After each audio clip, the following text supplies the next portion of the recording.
Entonces el tema de hoy se llama Conociendo el egoísmo del hombre. Vamos a aprender cómo se maneja el hombre y cómo no debemos de manejarnos nosotros, ¿verdad? Tenemos que aprender, para eso venimos aprendiendo cada día más, porque pues Dios nos quiere perfeccionar cada día más para andar en sus caminos, amén. Vamos a ir al libro de Nehemías 5, Nehemías 5, del 1 al 14. En esos versículos va a girar la prédica.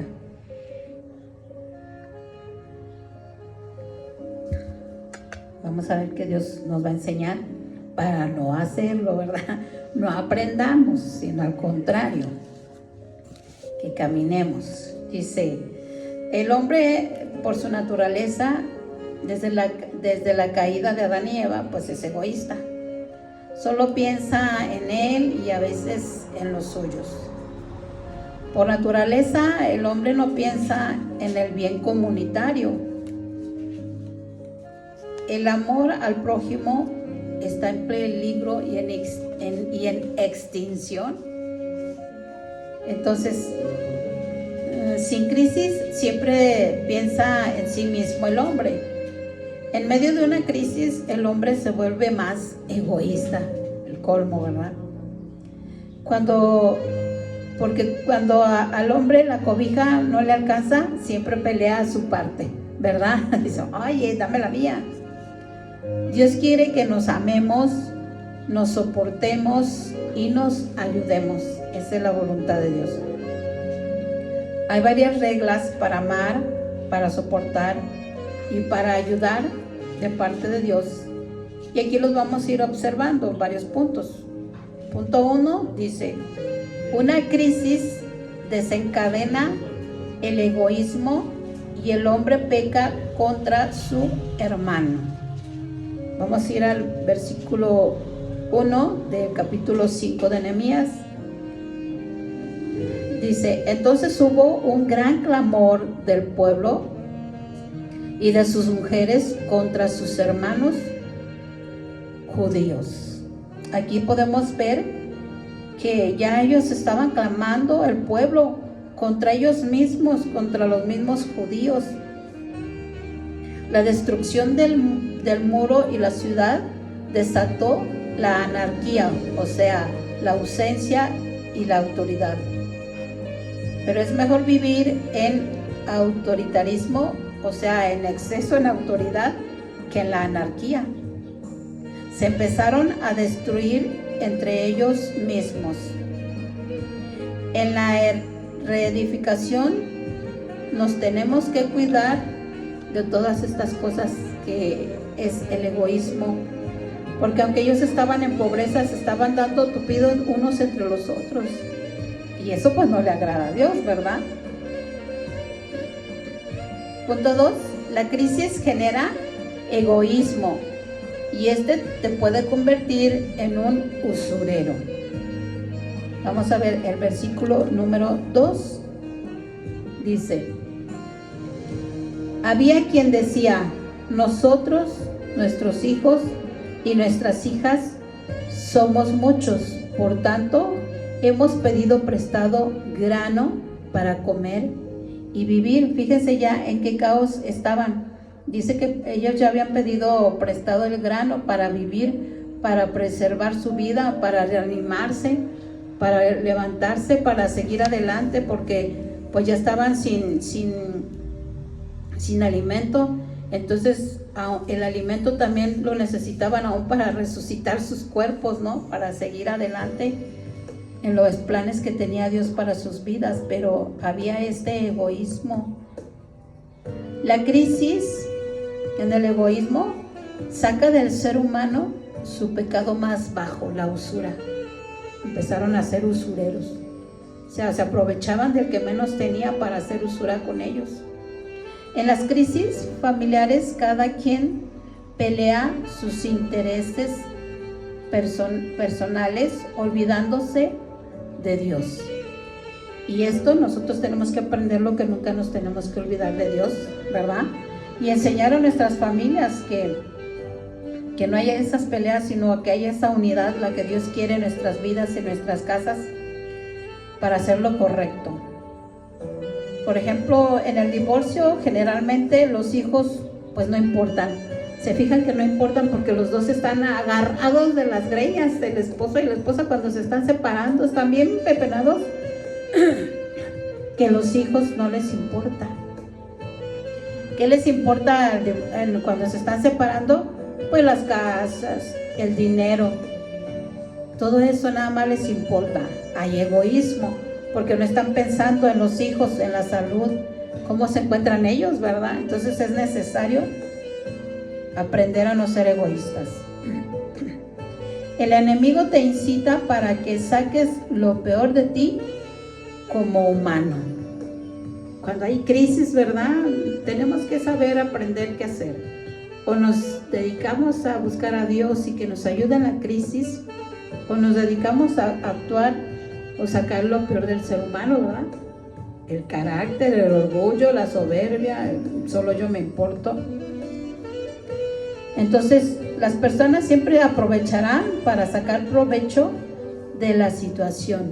Los carnales así se manejan. Se supone que nosotros no somos carnales, ¿verdad? ¿Somos qué? Espirituales, así es. Punto 3. El egoísmo hace que se abuse del hermano hambriento y en necesidad. Versículo 3 dice: y había quienes decían: hemos empeñado nuestras tierras, nuestras viñas y nuestras casas para comprar grano a causa del hambre. Fíjense, pobres, ellos ya habían empeñado, o sea, habían dado por garantía, habían comprometido ya sus tierras, ya se habían quedado sin tierras. Estas tierras y estos cultivos y casas se evaporaron y aún tenían hambre. ¿Por qué? Porque había egoísmo, ¿verdad? Porque donde hay egoísmo, Dios no bendice. Entonces a ellos todavía no se les acababa el hambre, seguían teniendo hambre. Es un precio muy alto que pagar por el pecado cuando hay egoísmo, ¿verdad? El punto número 4. El egoísmo puede llevar a la ruina a una familia. Es increíble, ¿verdad? Que cómo puede llevar a la ruina. ¿Por qué? Porque están de egoístas. Versículo 4 dice: y había quienes decían: hemos tomado prestado dinero para el tributo del rey sobre nuestras tierras y viñas. O sea, ellos tenían que guardar un tributo para el rey, pero como ya estaban escasos, pues tuvieron que tomar de ahí. Por lo tanto, pues no le iban a dar al rey lo que le pertenecía, ¿verdad? Entonces, quisieron rey y pagaron su pecado. Se juntó la crisis con el egoísmo y el resultado fue catastrófico. Querían un rey, querían un ser humano, no quisieron al rey de reyes y señor de señores que gobierna en excelencia. Lo cambiaron, ¿verdad? Estaban hambrientos, sin techo, sin cultivo, pero tenían aún esperanza. Algo que nunca se nos tiene que olvidar es la esperanza. Dice que la esperanza no muere, pero dice que la esperanza trae paciencia. Entonces tenemos que aprender a tener paciencia. La ruina del pueblo no detuvo a Nehemías, siguió reconstruyendo el templo. O sea que la ruina que hay en tu vida o en tu familia o en lo que te rodea no debe de detenerte para seguir haciendo la obra de Dios, la voluntad de Dios. Amén. No te detengas como Nehemías. Nehemías era una persona de carácter, pero bien enfocado. O sea, todos tenemos carácter, pero hay que enfocarlo direccionarlo hacia la voluntad de Dios. Porque Nehemías en otro capítulo dice que fue los que estaban pecando los agarró de las greñas, los dio su sangoloteada de los cabellos. Entonces tenía carácter Nehemías. Entonces hay que tener carácter para seguir haciendo lo bueno. Punto 5. El egoísmo puede destruir estas familias completas. Vemos el versículo número 5. Ahora bien, nuestra carne es como la carne de nuestros hermanos, nuestros hijos como sus hijos. Y aquí que nosotros dimos nuestros hijos y nuestras hijas a servidumbre, y algunas de nuestras hijas lo están ya, y no tenemos posibilidad de rescatarlas, porque nuestras tierras y nuestras viñas son de otros. ¿Se fijan cómo los hijos tienen que irse cautivos, tienen que irse esclavos? Por el pecado, por el egoísmo. Aquí dice que su cuerpo, su carne era su cuerpo, su persona, era el ser humano. También dice que los dieron. ¿Qué significa que los dieron? Que los sometieron, los sujetaron y los pisotearon a los hijos. Y dice que no tenían posibilidades, no tenían poder, también no tenían fuerza, tampoco no tenían mandato, no tenían mando de rescatarlos.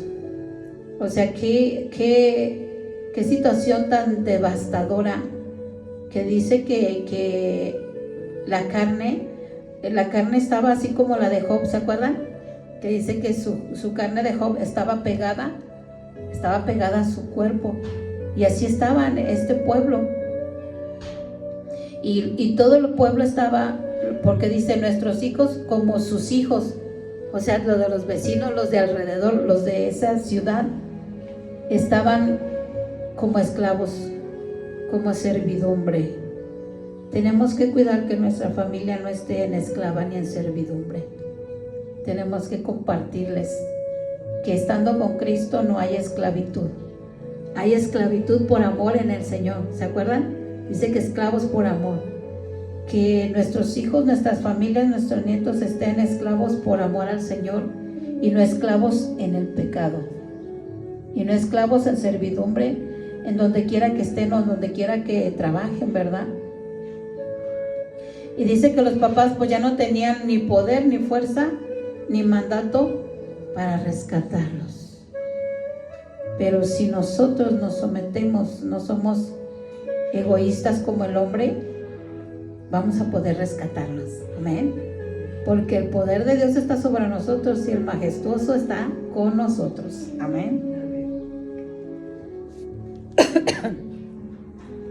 Increíblemente volvieron a ser esclavos, pero con diferente año. Ellos ya habían sido esclavos en Egipto, ¿se acuerdan? Venían de la esclavitud de Babilonia, ¿no? Sí, pero desde el principio en Egipto fueron esclavos. O sea, y años después, muchos años después, volvieron, se metieron otra vez a la esclavitud. Pero es por causa de ¿qué? Del pecado. Así es.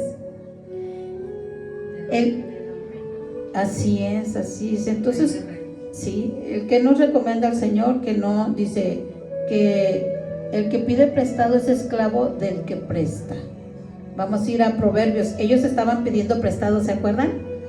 Vamos a ir a Proverbios 22:7. No se pierdan la página esta de Nehemías, porque ahí vamos a continuar. Proverbios 22:7. Proverbios 22:7 dice: el rico se enseñorea de los pobres, y el que toma prestado es siervo del que presta.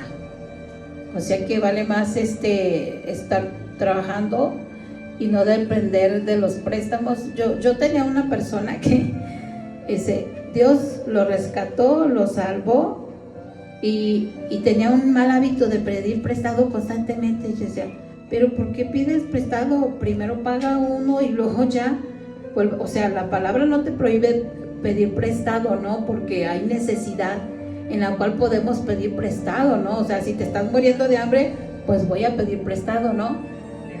Pero hay gente mal habituada. Sí, así, yo le decía, pero ¿por qué pides si pides? O sea, termina de pagar algo y otro. Sí, y yo le decía, y Dios lo rescata y lo manda a llamar a sus caminos y bueno, le quita ese vicio, ese mal hábito en ese momento. Porque más adelante ya como que se acostumbró, se hizo religiosa la persona y volvió a lo mismo. Y digo, bueno, que no aprendiste del Señor, ¿verdad? Sí, así como ellos lo conocían y no obedecieron. Entonces dice que qué necesidad que pudiendo estar tranquilo te embarguen. Vamos a ir a Proverbios 22 del 26 al 27. Dice, no seas de aquellos que se comprometen, ni de los que salen por fiadores de deudas. Si no tuvieres para pagar, ¿por qué han de quitar tu cama de debajo de ti? O sea, otra esclavitud es cuando, por ejemplo, te comprometes con alguien porque lo amas, porque sientes mucho amor, mucho aprecio, porque es un familiar muy cercano y te dice, oye, ¿me prestas para pagar esto? Pero dice aquí que no te comprometas, que no salgas por fiador de deudas. Ajá.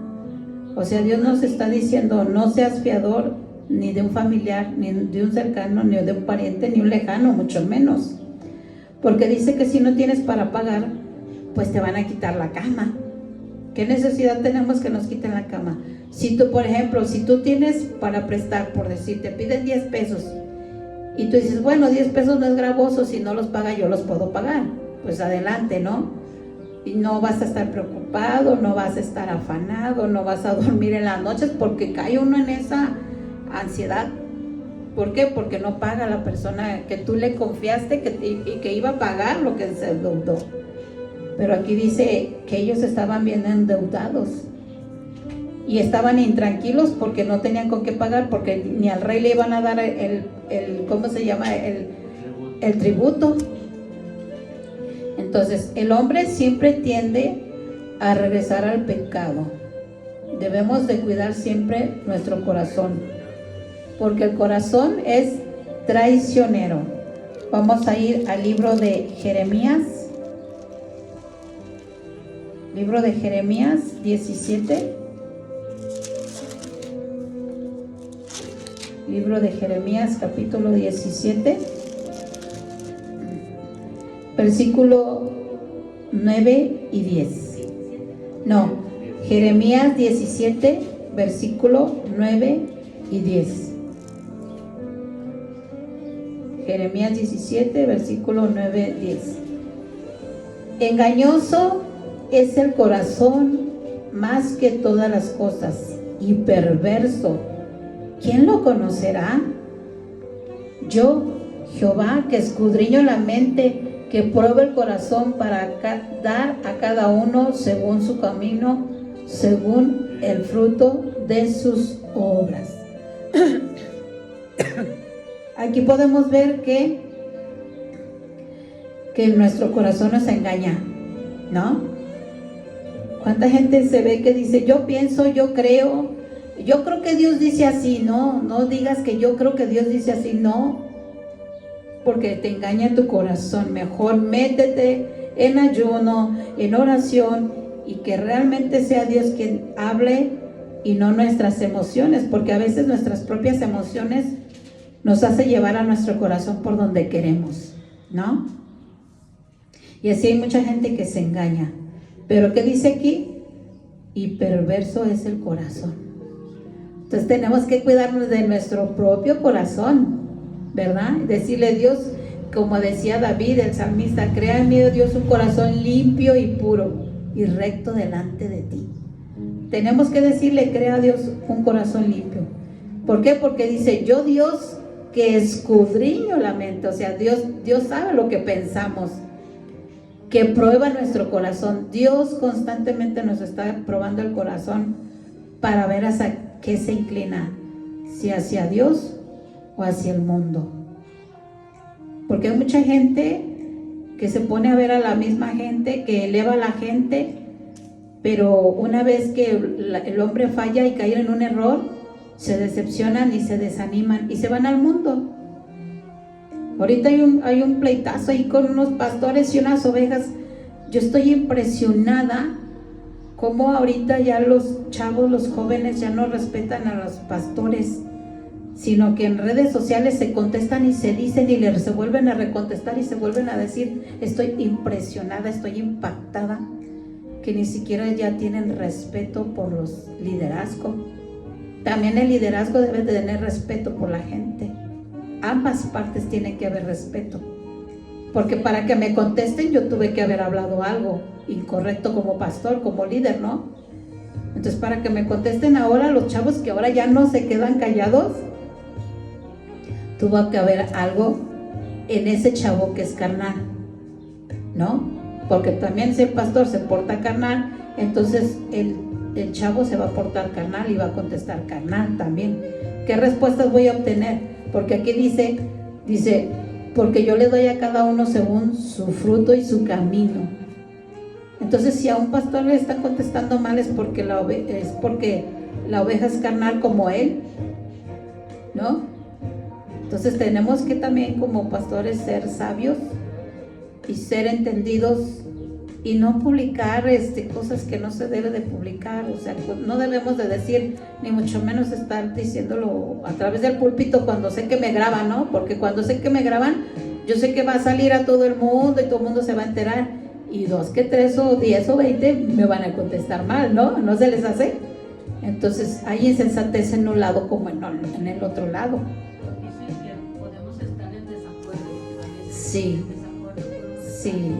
Pero somos un cuerpo y eso Sí. debe de prevalecer primero. Así es. Somos un cuerpo. Pero Y tratar siempre de ser unidos. Pero- aunque las diferencias estén ahí. sí, pero por ejemplo estoy hablando de los carnales. Si tenemos un congregante carnal, ¿qué es lo que va a hacer? Va a arremeter duramente y arduamente. Y lo peor es que cuando caen en este juego, están cayendo en ya no creer en Dios. O sea, le echan la culpa a Dios, ¿no? O sea, Dios, tú tienes la culpa y ya no quiero nada contigo. Y se lamento al pastor y a ti Dios también casi te la rayo porque no son maduros, no hay una madurez espiritual. Y tiene que haber esa madurez espiritual porque Dios nos va a dar de acuerdo a nuestro corazón y de acuerdo a nuestro caminar con Dios y de acuerdo al fruto que demos. El fruto es lo que hacemos, cómo nos comportamos, ¿no? Entonces aquí ellos estaban pasando esta crisis de hambre, de esclavitud. Entonces, ¿qué tenían que hacer ellos? Pues regresar al camino correcto. Todos, aquí todo el pueblo estaba en el camino erróneo, porque todos estaban esclavizando a todos. O sea, es impresionante, ¿verdad? Es como les decía ahorita se están diciendo hasta lo que no, pastores y ovejas, o sea, se están esclavizando, ¿no? Como aquí con Nehemías estaban esclavizados unos a los otros. Entonces tenemos que guardar nuestro corazón. Cuando el creyente vea el pecado, le tiene que causar enojo. O sea, no tenemos que apapachar el pecado, tenemos que enojarnos como Nehemías se enojó. O sea, vemos que Nehemías tiene un carácter correcto, ¿no?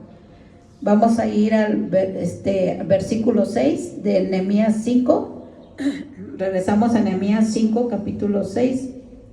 Versículo 6, perdón, dice: y me enojé en gran manera cuando oí su clamor y estas palabras.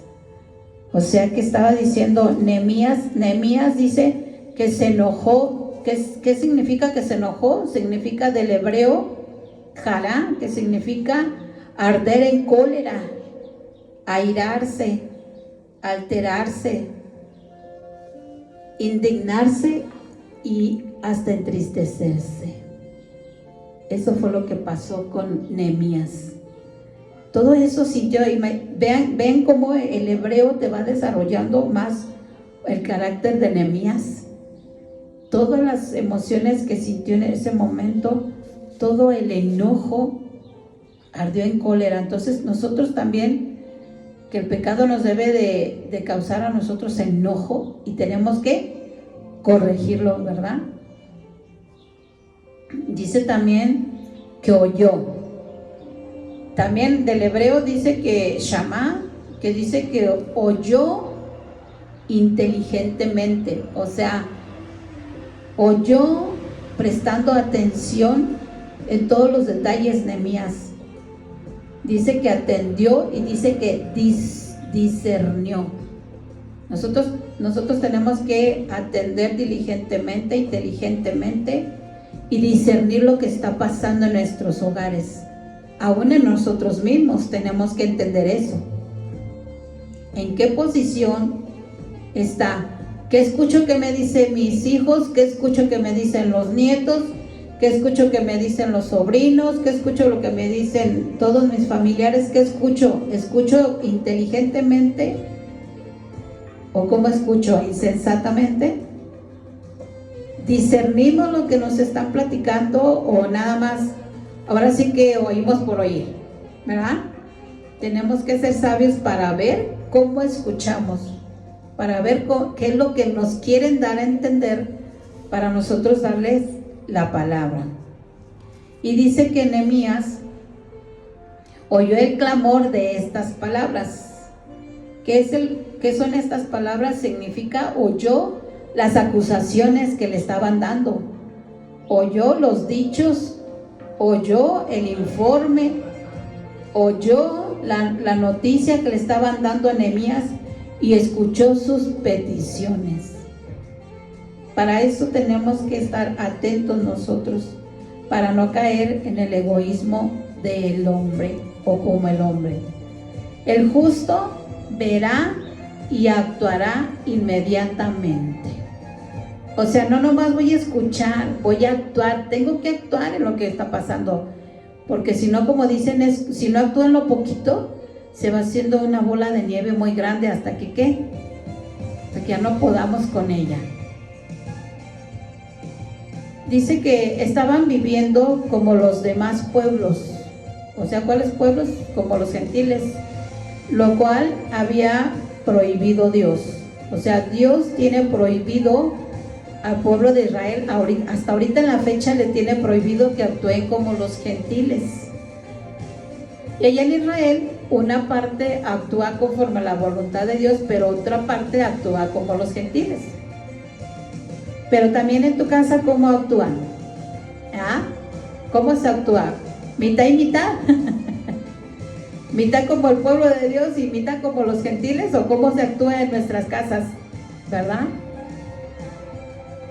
No era casualidad la crisis desatada en medio de ellos. Y así nosotros pues tenemos que entender nuestras crisis por qué son. Tenemos que ir con Dios, hablar, preguntarle, orar y decir: Señor, esta crisis con fulano, esta crisis con perengana, ¿para qué es o por qué es? ¿Y qué consejo les voy a dar para que salgan de esas crisis? Porque si no, pues van a continuar igual, ¿no? Nos debe de enojar el pecado de nuestras familias y dice: óyeme, ¿qué te pasa? ¿Verdad? No hacerle como Jeremías llegó, ¿verdad? En otro capítulo, de que los jaló de los pelos, ¿no? Pero sí, oye, ¿qué te pasa? ¿Por qué estás actuando de esta manera? ¿Verdad? Dios estaba reedificando sus vidas. Se necesita acción. Y en eso llegó Nehemías. Entonces Dios quiere reedificar tu casa. Quiere reedificarla, pero necesitas ¿qué? Si Dios quiere reedificar tu casa, se necesita acción. no nos cansemos. A veces sí dices, ay, pues es que ya me cansé de decirle, de hablarle, y no entiende, no, dice que no nos cansemos, que demos la palabra a tiempo y a destiempo. Entonces tenemos que hacerlo. Punto 7.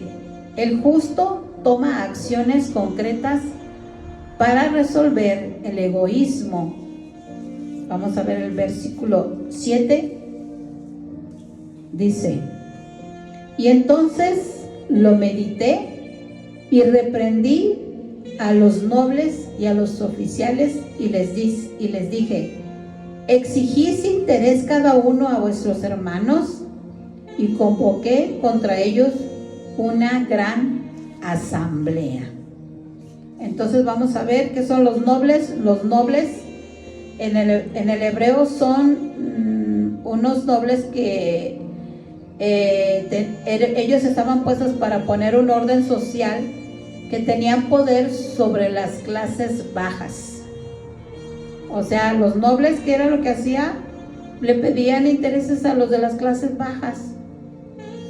¿Por qué? Porque ellos tenían un poder que a veces mal usaron, exigieron con usura. ¿Se fijan? Como Nehemías aún a los nobles los reprendió, o sea, no porque sean nobles, o sea, te voy a dejar que peques, pues no, ¿verdad? Y dice que también convocó también a los oficiales. Los oficiales en aquel tiempo se les llamaba al gobernador o al príncipe o a un prefecto de una provincia. O sea, a Nehemías no le importaba fuera quien fuera. ¿Qué tenemos que hacer nosotros? No nos importe sea quien sea. ¿Por qué? Porque acuérdense que nosotros somos sacerdotes, real sacerdocio del Señor. Entonces, no importa quién sea, tenemos que hablarles la palabra, quitarles lo egoísta. Por ejemplo, en las casas hay gente egoísta, ¿a poco no? Oye, ¿tú por qué no le das? ¿O por qué no le compartiste? ¿O por qué? No, o sea, no debemos de permitir eso, ¿no? Aún los niños en casa, ¿no? Oye, no me quiere prestar el juguete, o no esto, no, o no me quiere dar la mitad de su lonche o de su paleta, ¿no? Hay que enseñarlos también a los niños para que no estén con egoísmos, ¿verdad? Para que ellos caminen correctamente. Estas cosas no se le dejan a Dios, porque son cosas que podemos realizar con el ser humano. Tenemos que actuar nosotros. Una parte es la de nosotros y otra parte es la de ¿quién? La de Dios. Ajá. Debemos actuar contra lo injusto. ¿Sí? Tenemos que actuar contra lo injusto. Contra el pecado tenemos que actuar y reprender. ¿Por qué? Porque es el hombre egoísta. Entonces, si nosotros estamos viendo estas cosas injustas, pues tenemos que reprenderlas. Amén. Hay algunos que arremeten contra la víctima y no contra el victimario, ¿verdad? Así a veces pasa. ¿Quién fue una de las que fueron víctimas? Pues fue Yeshua, que era una víctima, hicieron escarnio de él, ¿verdad? De generación en generación, pero pues hay que romper estas maldiciones. A Dios no le gusta la injusticia, porque es pecado. Entonces a nosotros también no nos debe de gustar la injusticia, tenemos que ser justos, ¿verdad? Y justos es ecuánime, hacer lo correcto. En medio del pecado no puede haber reedificación efectiva. O sea, si tú quieres reedificar a alguien y si no se arrepiente, pues ¿cómo le vas a hacer? O sea, si tú estás hablándole a una persona y no se arrepiente y lo quieres reedificar, pues no se va a dejar, ¿no? Se va a ir en contra o no te va a escuchar. Entonces tenemos que primero que erradicar el pecado para poder darles la palabra y que la palabra edifique. Amén. Punto 8. El egoísta formado en el Señor, o sea, una persona que ya fue reformada en el Señor, acepta su pecado, calla y se humilla. Amén. Versículo 8. Y les dije, nosotros según nuestras posibilidades rescatamos a nuestros hermanos judíos que habían sido vendidos a las naciones, y vosotros vendéis aún a vuestros hermanos y serán vendidos a nosotros. Y callaron, pues no tuvieron que responder. O sea que Jeremías les dijo, aún nosotros dimos de nuestro dinero, los rescatamos a nuestros propios hermanos, y ustedes los oficiales y los nobles, o sea, los quieren vender. O sea, les estaba reprochando Nehemías a los oficiales y a los nobles, porque estaban actuando de esta manera. Dice que estaban haciendo esclavos ellos mismos. Ajá, pero dice que los estaban vendiendo a un pueblo gentil. Imagínense, un gentil. No, aquí dice que los vendieron. Aquí dice que los estaban vendiendo a los gentiles, los nobles. Dice, vosotros vendéis aún vuestros hermanos y serán vendidos a nosotros. Y callaron, pues no tuvieron que responder. O sea que los estaban vendiendo, pero ellos los rescataron porque los habían vendido a los gentiles, a la gente que no conocía de Dios. Imagínate que te vendan a ti una persona que no tenga Dios, ¿cómo nos va a ir, verdad? Son duras las personas. Entonces dice que los vendieron a los gentiles. Por eso estaban más esclavizados, porque los sometían, los pisoteaban. Fueron esclavos y querían volver a lo mismo. Esto siempre los hacen los nobles y los oficiales. Si se fijan que los poderosos siempre quieren hacer eso, quieren esclavizarnos a todos. Las grandes corporaciones y los grandes millonarios nos quieren esclavizar. Dicen, no tendrás nada, pero vivirás feliz. O sea, te van a quitar todo, pero vas a vivir feliz. ¿Cómo les parece? O sea, ajá. Cuando te acusen con verdad, debemos callar y humillarnos, porque a Dios eso le agrada y eso será un buen principio para nuestras vidas. Amén. Punto 9. El justo señala el pecado e invita a que hagan sabias decisiones. Versículo 9. Y dije, no es bueno lo que hacéis. No andaréis en el temor de nuestro Dios, para no ser oprobio de las naciones enemigas nuestras. O sea, aquí Jeremías, de hoy, yo estoy con Jeremías, ¿verdad? Que no es Jeremías, que es Nehemías. Aquí Nehemías les dice, no es bueno, no es buena cosa y no es agradable lo que están haciendo. No es cosa benéfica lo que están haciendo. Estas cosas les estaba diciendo Nehemías del hebreo. No es cosa buena, no es agradable y no es benéfico lo que están haciendo. Y dice que deben de andar con temor, yirá del hebreo, que significa tener reverencia, tener espanto ante la presencia de Dios. Así aún nosotros tenemos que espantarnos, tenemos que tener reverencia al Señor. Y le sigue diciendo Nehemías, dice que por qué van a ser oprobio. Del oprobio traducido yerab significa por qué van a ser ofensa, por qué van a ser desgracia, deshonra y vergüenza de las naciones, o sea, de los gentiles. Y aparte pues que eran los enemigos, ¿no? O sea, ¿cómo tú como hijo de Dios te pones a hacer estas cosas a tu propio otro hermano creyente en ti, creyente en el Señor y que cree en ti, y le hagas pasar vergüenzas, ¿no? Y oprobio? ¿Por qué? Porque había egoísmo. Entonces le señala su pecado, que no es bueno. Los iguala Nehemías como una persona insensata, como una persona falta de entendimiento. Entonces tenemos que ser sabios. Entonces, sutilmente, Nehemías los invita a ser sabios y temerosos del Señor. ¿Qué tenemos que enseñarle a nuestra familia? A ser sabios y temerosos de Dios. ¿Con qué? Con el ejemplo. Si nosotros no somos sabios ni temerosos, pues, ¿verdad? ¿Cómo le puedo decir al hijo o al nieto, oye, sé temeroso? O sea, y yo no le temo. Entonces, pues es incongruente, ¿verdad? Punto número 10. El justo pone el ejemplo y actúa hoy, no mañana, porque su vida diaria es de santidad. Y no fue Fox que dijo hoy, fue Dios hoy. Amén. Versículo 10 dice: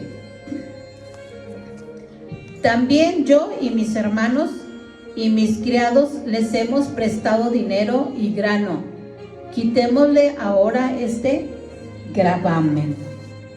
O sea, ¿qué les estaba diciendo Nehemías? Quítenle, suéltenlos, aflójenlos de tanto estarles apretando, déjenlos libres. Eso es lo que significa que les quitemos.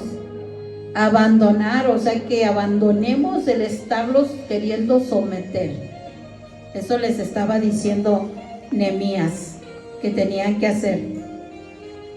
No basta la reprensión verbal, hay que obligar a la gente a actuar correctamente conforme a la voluntad de Dios. Nehemías era aguerrido, Nehemías tenía carácter, y yo creo que aquí nosotros tenemos carácter, ¿no? ¿A poco no? Pero tenemos que llevarlo conforme a la voluntad de Dios. El ejemplo arrastra, las palabras desaparecen y se esfuman sin resultados. Es lo que yo les digo, o sea, ¿qué ejemplo estamos dando? ¿Hacia dónde los estamos arrastrando? ¿Hacia el bien o hacia el mal? ¿Verdad? Porque dice que el justo por la fe vivirá. Tenemos que tener fe en el Señor para vivir de acuerdo a su voluntad. Porque así dice en Hebreos 10:38, que el justo por la fe vivirá. Amén. Punto número 11. El sabio admite su pecado, se humilla, perdona y se pone en posición para ser bendecido por Dios. Es lo que dice Dios. Si tú perdonas, yo te perdono. Pero si tú no perdonas, yo no te perdono. Así dice Dios, ¿verdad? Entonces nos conviene que perdonar para ser bendecidos por Dios. Versículo 12. Y dijeron, lo devolveremos y nada les demandaremos. Haremos así como tú dices. Entonces convoqué a los sacerdotes y les hice jurar que harían conforme a esto. Entonces aquí Nehemías se los agarró a los nobles y a los oficiales y les hizo jurar. Entonces dice que les dijo, o sea, el decir significa mandar, ordenar, considerar y desear. O sea, al decirles Nehemías era que les estaba dando una orden. No era nada más hablar por hablar, sino que les mandó que hicieran lo correcto, ¿verdad? Entonces vemos aquí que les dijo que devolvieran las cosas. Entonces dice que convocó, convidó, invitó, llamó y pidió. Esas son las cosas que hizo Nehemías a los sacerdotes, a los ministros. Y dice que hizo a los sacerdotes que los hizo jurar. Y jurar acá en el hebreo para los sacerdotes es: repitan 7 veces esta declaración del juramento, que lo van a hacer. Ay, ahí se los pasó a torcer a los sacerdotes, ¿verdad? Ay de ustedes si no cumplen, porque 7 es la perfección de Dios. Y dice que 7 son los 7 espíritus de Dios. Entonces por eso estaban haciéndolos jurar Nehemías. Él sabía que los sacerdotes conocían la palabra y sabía que los tenía que hacer cumplir de alguna manera. Entonces el juramento en el hebreo es repetirse 7 veces el juramento. O sea, atarlos con sus propias palabras para que cumplieran y ya no tuvieran al pobre pueblo pues esclavizado, ¿verdad? Entonces dice que Nehemías trabajaba constantemente, convocó y obligó a hacer las cosas. Entonces nosotros tenemos que trabajar ¿qué? Constantemente. Nosotros tenemos que trabajar en nuestra casa constantemente y enseñarles, y una vez enseñados, obligarles a que cumplan las cosas que Dios les dice. Amén. Observar y esperar a que sucedan las cosas no da resultado. Si de por sí cuando se las dicen, ¿verdad? No hacen caso. Ahora nada más observar y no hacer, pues no va a dar nada de resultado. Entonces tenemos que aprender a ser obedientes y actuar. Amén. Porque Dios, ese es el mandato de Dios. Ese mandato le dio a Nehemías y este mandato hoy Dios nos lo está hablando. Dice el 13: además sacudí mi vestido y dije, así sacuda Dios de su casa y de su trabajo a todo hombre que no cumpliere esto, y así sea sacudido y vacío. Y respondió toda la congregación, amén. Y alabaron al Señor, y el pueblo hizo conforme a esto. ¿Qué significa? O sea, acuérdense que cuando dice, vayas a una ciudad y si te reciben, sea la paz con ellos, pero si no te reciben, sea maldecido. Sacude tu calzado, ¿no? Eso estaba diciendo, que sacuda a Dios de su casa o de la familia o del espacio donde viven y de su trabajo a todo hombre que no cumpla con esto. O sea, iba a venir maldición a ellos. Eso es lo que significa que sacudan. Sacuda, cuando dice sacude el polvo de tus pies, si no te quieren escuchar la palabra. O sea, sacude el polvo, sacúdete.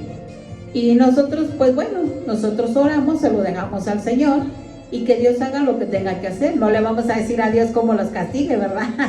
Dios sabe cuál va a ser la manera, cómo lo va a hacer. Amén. Punto número 12. El justo, el no egoísta, come su propio pan y no se endeuda. Versículo 14. Dice, y también desde el día que me mandó el rey que fuese gobernador de ellos en la tierra de Judá, desde el año 20 del rey Artajerjes hasta el año 32, 12 años, ni yo ni mis hermanos comimos pan del gobierno. Aquí está poniendo el ejemplo Nehemías. Dice que desde el día que el rey le puso le mandó, lo ordenó, lo estableció, le recomendó el rey que fuese gobernador, que fuera jefe. Acuérdense que un jefe es el principal, el noble. A eso lo mandó llamar el rey a Nehemías, para que gobernara la tierra de Judá, para que él gobernara esa parte de esa nación. Entonces dice que lo estableció como gobernador, pero dice que Nehemías dice que él no comió el pan de ellos. ¿Por qué? Porque tuvo misericordia, tuvo compasión, sabía que estaban pobres. Entonces, al parecer, lo que vemos aquí, Nehemías era de recursos y podía ayudar, podía dar. Entonces, por eso dice que yo ni mis hermanos comimos pan del gobernador. Y acuérdense que al gobernador le daban ¿qué? Los impuestos. ¿Se acuerdan? Entonces, el gobernador dijo, no, pues están pobres, pues que no me den de momento. O sea, por eso dice que él no comió del pan de ellos, sino que tuvo compasión y tuvo misericordia de ellos. Entonces Nehemías ponía el ejemplo de cómo hacer las cosas. Entonces podemos ver que sí se puede, ¿verdad? Sí podemos, ¿verdad? Podemos hacerlo también con la familia. Entonces vemos que Nehemías no era usurero, como los gobernadores lo eran. Nehemías no exigía al pueblo porque sabía que eran pobres. Nehemías no se enseñoreaba de ellos porque temía a Dios.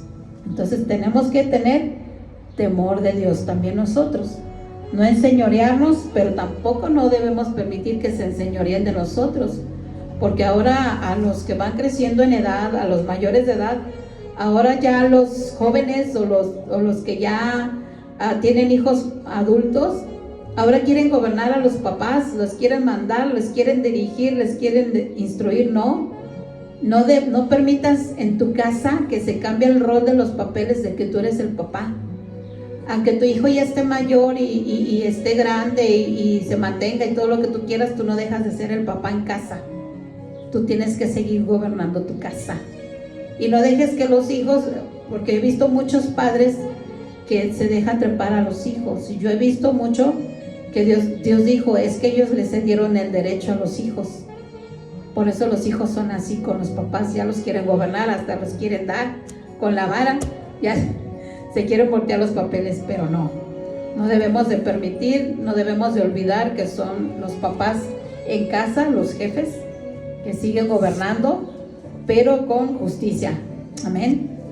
Vamos a darle gracias al Señor. Gracias, Padre, por enviarnos esta palabra. Gracias por abrir nuestro entendimiento. Gracias por enseñarnos, Señor. Te pedimos, Padre, que nos ayudes a no ser egoístas, que a nuestra familia les quites lo egoísta. Si fuimos o somos egoístas, te pedimos que nos perdones, Dios. Perdónanos, Señor, si aún en nuestro corazón nos engaña algo que no te agrade, quítanoslo, Señor. No queremos tener a nadie en la esclavitud. Que no seamos tampoco egoístas con ellos, solo viendo por uno mismo, sino que veamos por el prójimo y le podamos ayudar. Que nos enoje las injusticias y el pecado y que actuemos correctamente como lo hizo Nehemías, Señor, y que actuemos como a ti te agrada. Que pongamos el ejemplo con los hechos, no con palabras, Señor.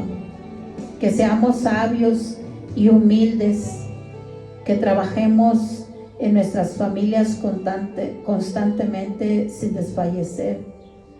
Te pedimos que nos des esa sabiduría, nos abras el entendimiento, cómo guiar y cómo dirigir a tu pueblo, Señor, que es nuestra casa, Señor.